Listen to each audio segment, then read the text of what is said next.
Hay una trampa mental que detiene a más personas de las que imaginas. No es miedo. No es falta de claridad. Es algo más sutil. Es la interpretación automática de que si algo se siente incómodo, entonces está mal.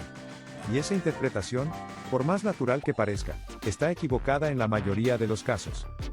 Cuando tomas una decisión correcta pero inusual, tu sistema nervioso no lo celebra. Lo alerta. Porque lo correcto no siempre coincide con lo cómodo. Y lo cómodo no siempre coincide con lo verdadero. La mente tiene un filtro muy simple: conocido igual a seguro, desconocido igual a riesgo. No evalúa si el cambio es mejor. Evalúa si es familiar. Y cuando no lo es, activa resistencia. Esa resistencia no es sabiduría. Es conservación. La mente está diseñada para mantener lo que ya conoce, no para explorar lo que podría funcionar mejor. Por eso, cuando decides algo que rompe un patrón, aunque sea un patrón disfuncional, el cuerpo reacciona como si estuvieras cometiendo un error. Tensión en el pecho. Inquietud. Ganas de retroceder. Pero esa señal no significa peligro. Significa novedad. El problema es que la mayoría de las personas no distingue entre ambas. Sienten incomodidad y la interpretan como advertencia. Piensan: si me siento así, debe ser porque estoy haciendo algo incorrecto. Y retroceden. Vuelven a lo conocido. Aunque lo conocido sea limitante. Aunque lo conocido sea lo que los mantiene atascados. La comodidad se convierte en cárcel. Y la incomodidad en señal de huida. Pero la incomodidad no es error. Es transición. Es el espacio entre lo que eras y lo que estás construyendo. Y ese espacio siempre se siente extraño. No porque sea peligroso, sino porque no tiene referencia previa. La mente no tiene mapa para lo nuevo. Entonces activa alerta. Y esa alerta se siente física. Se siente real. Pero no es diagnóstico. Es reacción. Piensa en esto. Cuando alguien decide dejar de responder mensajes a toda hora, aunque sea lo correcto para su concentración, los primeros días se siente culpable. No porque esté haciendo daño, sino porque rompió un patrón de disponibilidad que su identidad había normalizado. La culpa no es verdad. Es resistencia de la identidad anterior. Cuando alguien decide hablar con honestidad en una relación, aunque sea necesario, las primeras veces se siente vulnerable. No porque sea un error, sino porque su sistema nervioso no está acostumbrado a esa exposición. La vulnerabilidad no es debilidad. Es expansión. Y aquí está el punto clave.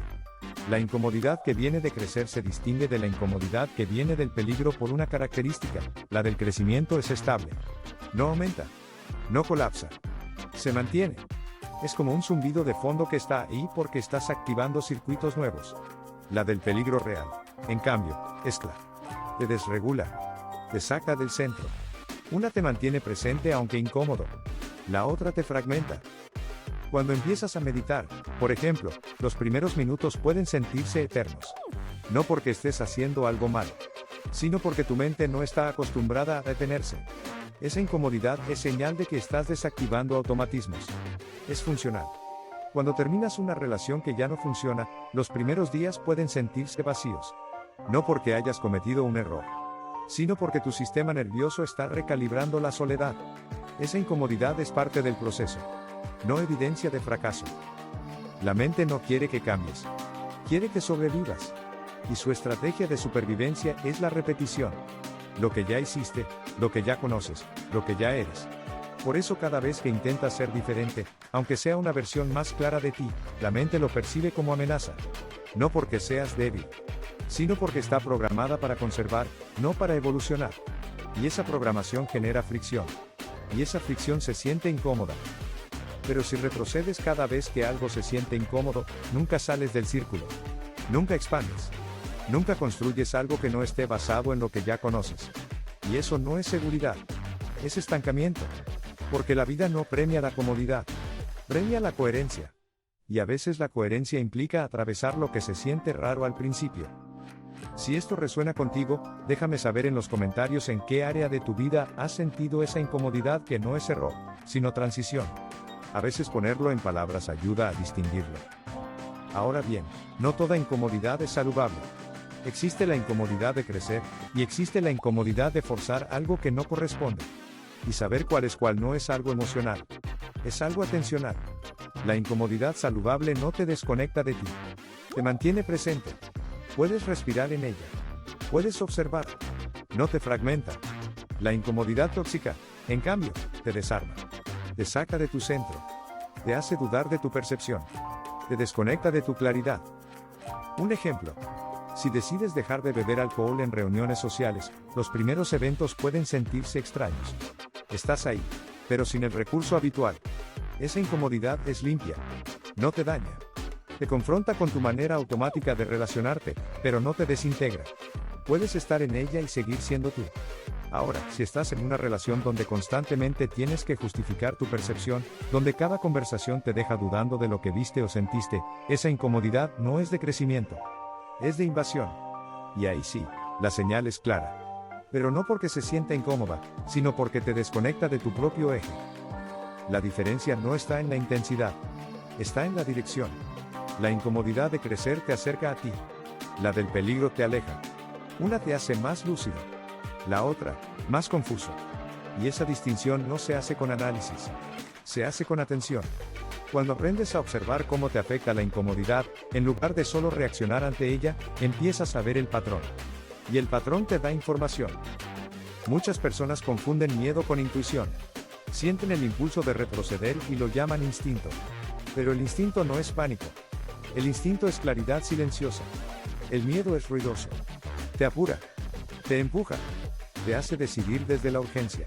La intuición, aunque incómoda, no te apresura. Te sostiene. Te da espacio para mirar. Y esa diferencia es crítica. Porque si cada vez que sientes miedo lo interpretas como señal de que no debes seguir, terminas obedeciendo la protección automática de tu mente, no tu dirección real.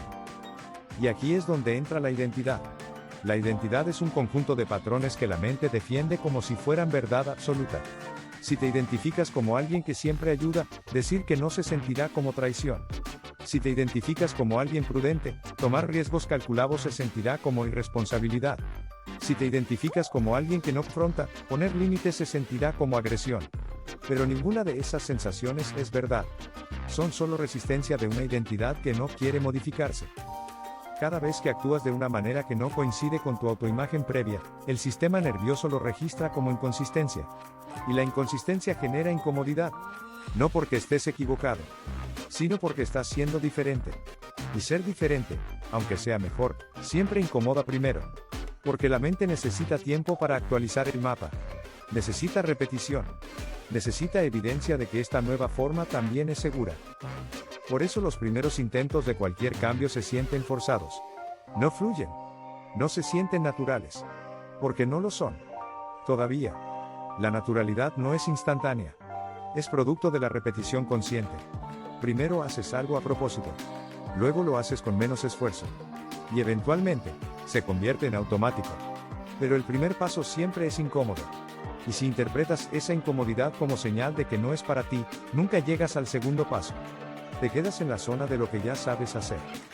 Si este video te está dando claridad, suscríbete al canal y activa la campana. No porque necesite que lo hagas, sino porque si esto resuena, probablemente el resto del contenido también lo hará.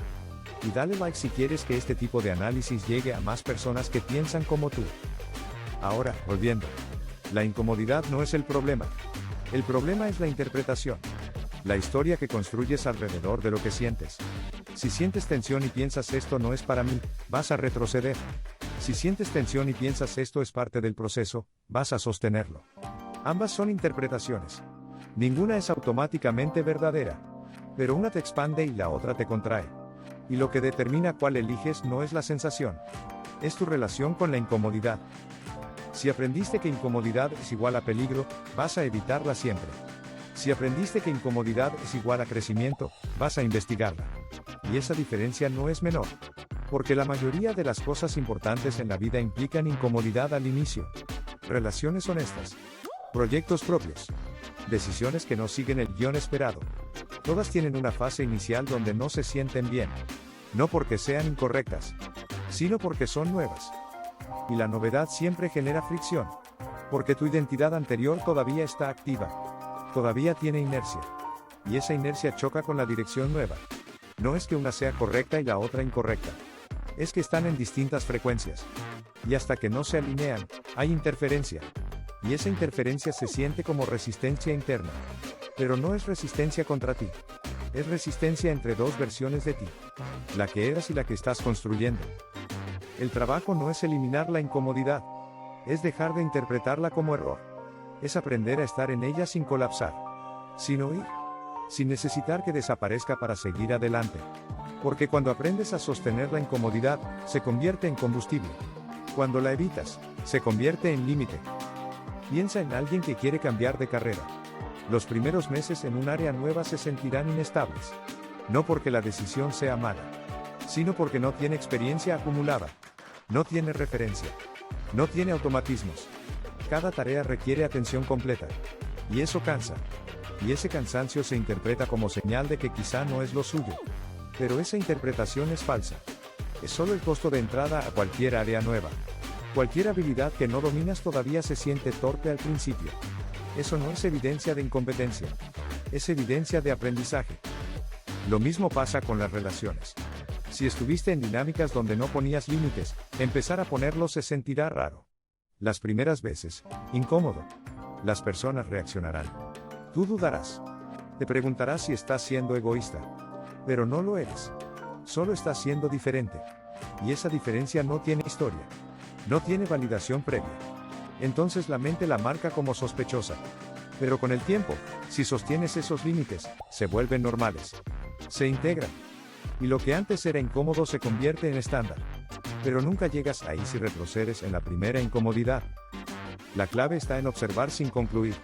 Sentir la incomodidad sin convertirla inmediatamente en significado. No necesitas saber si es correcta o incorrecta en el momento. Solo necesitas estar presente con ella. Porque la mayoría de las veces, lo que se revela no es en el primer minuto.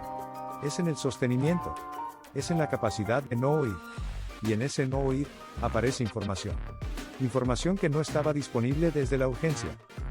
Cuando te permites estar incómodo sin dramatizarlo, sin convertirlo en crisis, empiezas a notar matices. Empiezas a ver que no toda incomodidad es igual. Hay una incomodidad que te activa, que te hace más presente, más atento. Y hay una incomodidad que te apaga, que te hace más reactivo, más disperso. La primera es útil. La segunda es señal. Pero no puedes distinguirlas si tu respuesta automática es huir de ambas. Por eso la práctica no es forzar. Es observar. No es empujarte a hacer cosas que no quieres. Es dejar de retroceder automáticamente de cosas que sí quieres solo porque se sienten raras. Porque muchas veces lo que quieres está del otro lado de lo que se siente incómodo. Y si tu criterio de decisión es solo la comodidad, nunca llegas. La comodidad no es confiable como brújula. Es confiable como refugio. Te dice dónde has estado, no dónde deberías ir. Te muestra lo conocido, no lo posible. Y si solo sigues lo cómodo, terminas viviendo en repetición. Mismos patrones. Mismas relaciones. Mismos resultados. Porque nunca cruzaste la incomodidad necesaria para construir algo distinto. Y esto no es un llamado a sufrir. No es glorificar la incomodidad. Es reconocerla como parte del proceso. Como señal de movimiento. No como señal de error. Porque cuando dejas de temer la incomodidad, empiezas a moverte con más libertad. Empiezas a tomar decisiones desde la claridad, no desde la evitación. Y esa diferencia lo cambia todo. Entonces, la próxima vez que sientas incomodidad ante una decisión, antes de retroceder, pregúntate, ¿esto me está desconectando de mí, o solo me está desafiando a ser diferente? ¿Esto me fragmenta, o solo me confronta? Y si la respuesta es que te confronta, pero no te destruye, entonces no es error. Es crecimiento. Y el crecimiento nunca fue cómodo. Nunca lo será. Pero tampoco necesita serlo. Porque lo que buscas no es sentirte bien todo el tiempo. Lo que buscas es coherencia. Y la coherencia a veces implica incomodidad. Implica hacer cosas que tu versión anterior no haría. Implica sostener decisiones que no tienen validación externa. Implica confiar en tu dirección aunque el camino se sienta inestable. Y esa capacidad, esa de sostener sin necesitar que se sienta bien, es la que construye algo real. No todo lo incómodo es correcto. Pero no todo lo incómodo es incorrecto. Y entre esos dos extremos está tu capacidad de discernir. De observar. De no concluir desde la urgencia. Y cuando aprendes a hacer eso, la incomodidad deja de ser obstáculo. Se convierte en información. En señal de que estás cruzando un límite que antes no cruzabas. Y ese cruce, aunque incómodo, es donde empieza todo lo que no has construido todavía. La incomodidad no es el enemigo. Es el precio de entrada a desconocido. Y lo desconocido no es peligro. Es territorio sin mapa. Y sin mapa, todo se siente raro. Pero raro no es malo. Es solo nuevo. Y lo nuevo, con el tiempo, se vuelve familiar. Pero primero, tienes que atravesarlo. Sin interpretarlo. Sin oír. Solo sosteniéndolo. Y en ese sostener, te das cuenta de que puedes. Que la incomodidad no te rompe. Que puedes estar en ella y seguir siendo tú. Y esa comprensión te da algo que ninguna motivación externa puede darte. Te da solidez.